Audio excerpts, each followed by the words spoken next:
Bonjour les amis, alors nous nous retrouvons pour la leçon numéro 24. Nous allons parler de fractions. Alors, on a déjà parlé des fractions la dernière fois en travaillant sur la fraction d'un nombre. On a aussi cherché les fractions équivalentes. Ça va, aujourd'hui, on va un petit peu travailler sur des nombres fractionnaires.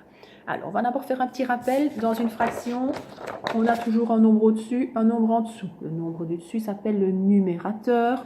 Celui du bas s'appelle le dénominateur. Souvenez-vous, le dénominateur nous dit en combien de parts je divise et le numérateur combien j'en prends. Ça va, si je prends une tarte, mais je la divise en 5 et je prends 4 parts. Ok, ça va, on va fluorer ce petit rappel. Donc, numérateur, dénominateur, on peut également fluorer toute la fraction si on veut en guise de petit rappel. Hop, voilà. Ok. Alors, on lit ensemble la suite. Souvent, le dénominateur est plus grand que le numérateur. Ça va, donc c'est vrai qu'on a souvent au-dessus un petit chiffre, en dessous un plus grand. Mais il arrive que ce soit l'inverse. On a déjà trouvé des fractions où on avait 21 sixièmes, par exemple. Ok, d'accord.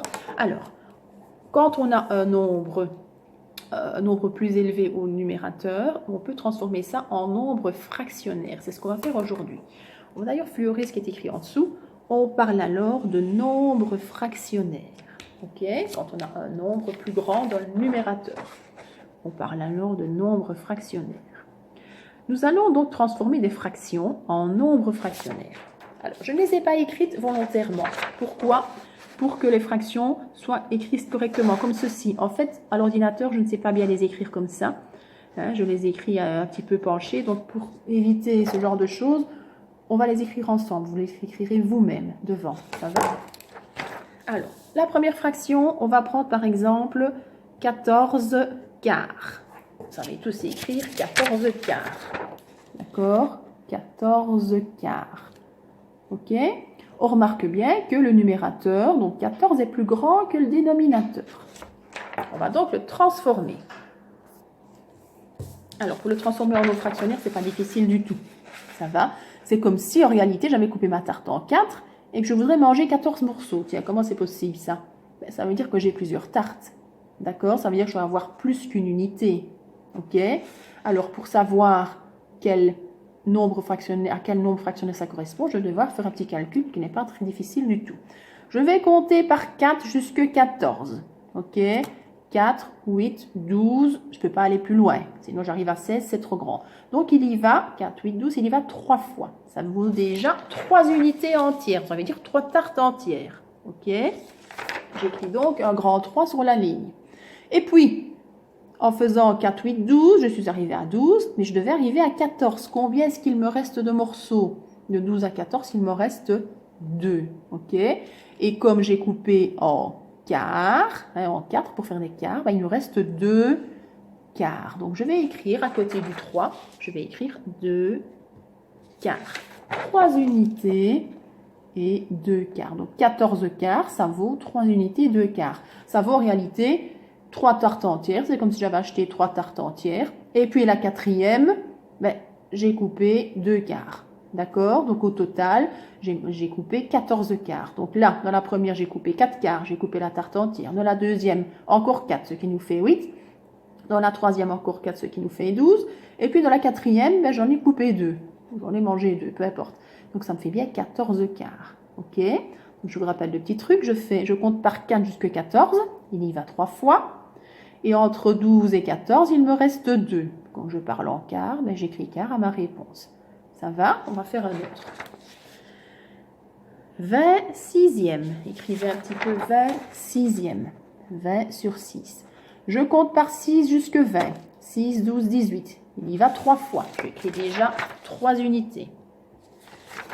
6, 12, 18. J'arrive à 18 alors que je devais arriver à 20. Il me reste combien? Il me reste 2. 2 quoi? 2 sixièmes parce que je parle en sixième. Ok? Alors l'autre, le suivant. 17 demi. 17 demi. 17 sur 2. Je compte par 2 jusqu'à 17. Je peux aller jusqu'à 16. Il y va 8 fois. 2, 4, 6, 8, 10, 12, 14, 16. Il y va bien 8 fois. Ok? J'écris donc 8 unités. De 16 à 17, il me reste une part. Donc, il me reste quoi? Un demi. Ok? Alors, le suivant, on va faire 12 tiers. 12 sur 3. 12 sur 3. Je compte par 3 jusque 12. 3, 6, 9, 12. Tiens, il y va juste 4 fois. Je vais donc écrire 4. Et comme je suis arrivée à 12, est-ce qu'il me reste quelque chose? Non. Donc, je n'ai pas de fraction à côté. Ça veut dire que 12 tiers est égal à 4. Ok? C'est comme si j'avais acheté 4 tartes et que j'avais coupé toutes mes tartes en 3, mais j'ai obtenu 12 morceaux en tout. Il n'y a pas de reste. Ok? Ça va? Deuxième colonne. On va donc écrire par exemple 65 dixièmes. 65 sur 10. Je compte par 10 jusqu'à 65, mais je ne sais compter que jusqu'à 60. Ça va? 10, 20, 30, 40, 50, 60, il y va 6 fois. J'écris donc 6 unités. J'ai été jusqu'à 60 alors que je devais aller jusqu'à 65. D'accord? Il me reste donc combien de parts? 5 parts. Et ce sont des dixièmes, donc ça vaut 5 dixièmes. D'accord? Faites attention de bien écrire l'unité sur la ligne et la fraction un petit peu plus haut. Il faut que vous mettiez la barre de fraction à côté du nombre, parce que si vous écrivez le 2 à côté du 3, on va croire qu'il est écrit 32. Pareil ici, si j'écris le 5 trop près du 6 sans mettre la barre de fraction au bon endroit, on va croire que c'est 65. Bon, ici, forcément, ça revient au même, mais ce n'est pas toujours le cas. Hein. Vous voyez, j'ai mis ma barre de fraction au même niveau que le nombre entier. Sinon, je vais écrire 32 sixièmes. Ce ne sera pas juste. Hein. Écrivez bien ça correctement. Le suivant. 40 septièmes. 40 sur 7. Ok? Je compte par 7 jusqu'à 40. Quand je connais mon comptage par 7, je m'aperçois que je ne sais aller que jusqu'à 35. 7, 14, 21, 28, 35. Il y va 5 fois. J'écris donc 5 unités. Et je suis allée jusqu'à 35 alors que j'avais 40 parts. Il me reste donc 5. 5 parts. 5 septièmes. Ça va? Le suivant. 80 onzièmes. 80 onzièmes. Je compte par 11 jusqu'à 80. Comptage par 11, il est facile. Je sais que je peux aller jusqu'à 77. Donc, il y va combien? Il y va 7 fois. Et de 77 à 80, il me reste 3. Donc, 3 onzièmes. D'accord? 7 unités et 3 onzièmes. C'est comme ça qu'on les lit. 5 unités, 5 septièmes. 6 unités, 5 dixièmes. 7 unités, 3 onzièmes. D'accord? Et enfin, le dernier.